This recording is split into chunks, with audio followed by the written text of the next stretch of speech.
Hello नमस्कार, welcome to my channel Sneha विजय.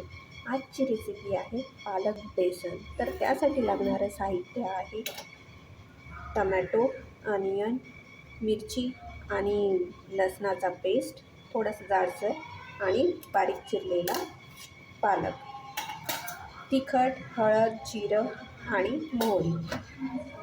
बेसन भिजवलेलं आपण हे नंतर भिजूया, आणि मीठ आणि तेल.